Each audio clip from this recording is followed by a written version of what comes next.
Starling already বাংলাদেশে তাদের যাত্রা শুরু করে দিয়েছে। স্টারলিং এর সংযোগ নিতে হলে এককালীন পরিশোধ করতে হবে আপনাকে 42,000 টাকা। তাহলে মাসিক সাবস্ক্রিপশন ফি কত এমবিবিএস পাবো, তো এই সব কিছু নিয়ে আলোচনা হবে আজকের এই পুরো ভিডিওতে। বরাবরের মতোই আপনাদের সাথে আছি আমি হিমেল। মূল ভিডিও শুরু করার পূর্বে অবশ্যই আমাদের চ্যানেলটিকে সাবস্ক্রাইব করার রিকোয়েস্ট থাকবে। অলরাইট, আমরা চলে আসলাম আমাদের মূল ভিডিওতে। স্টারলিংকে যে সংযোগটা দিচ্ছে তার মধ্যে দুইটা প্যাকেজ রয়েছে, একটা হচ্ছে রেসিডেন্স আর একটা হচ্ছে রেসিডেন্স লাইট। রেসিডেন্সের প্যাকেজ মূল্য হচ্ছে 6,000 টাকা, মানে পার মান্থ আপনাকে 6,000 টাকা পে করতে হবে।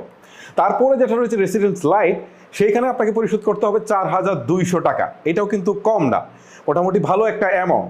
তবে এই ভিডিওর শুরুতে আমি আপনাদেরকে যেটা বলছিলাম যে আপনি যখন সংযোগটা নেবেন তখন সংযোগ ফ্রি বাবদ আপনাকে প্রায় 42,000 টাকা পরিশোধ করতে হবে।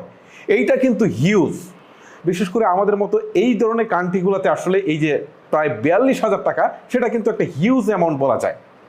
তারপরও কিছু লোক নিবে যাদের হচ্ছে রিমোট এরিয়াতে আসলেই দরকার বা কোনো প্রতিষ্ঠানের দরকার, তারা হয়তো নিবে। বাট আমাদের মতো ব্যক্তি পর্যায় থেকে এত টাকা আসলে ক্যারি করাটা খুব মুশকিলের একটা ব্যাপার। এখন আসি মূল কথায়, যে আসলে এখানে যদি আমরা এই সংযোগটা নেই তাহলে আমরা কি পরিমাণ ডাটা ইউজ করতে পারবো।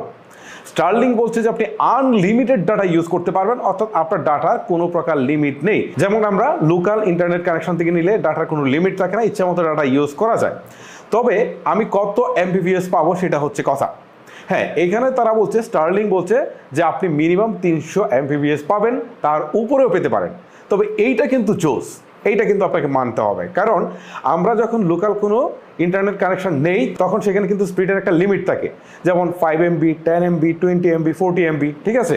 এখানে 300 MB থেকে শুরুই হচ্ছে। ওকে, এটা কিন্তু হিউজ একটা ব্যাপার স্যাপার।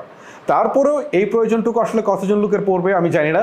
এখন অনেকে আরেকটা প্রশ্ন করতে পারেন যে আমি যে লাইনটা নিব সেটা কি অনেকের সাথে ভাগ করতে পারবো কিনা। না, এই বিষয়ে এখন পর্যন্ত কোনো তথ্য আমি আসলে পাইনি যে একটা কানেকশন নিয়ে হয়তো বা আরও অনেকজন লোকের মধ্যে ভাগ করে দেওয়া যাবে কিনা।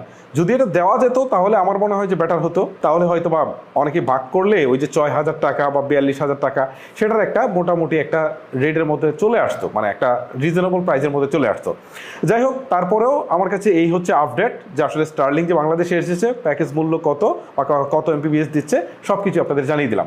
ভিডিওটি আপনার ভালো লেগে থাকলে অবশ্যই একটি লাইক করতে ভুলবেন না। আজকের মতো আমি হিমেল বিদায় নিচ্ছি, দেখা হচ্ছে নতুন কোনো ভিডিওতে। আল্লাহ হাফেজ।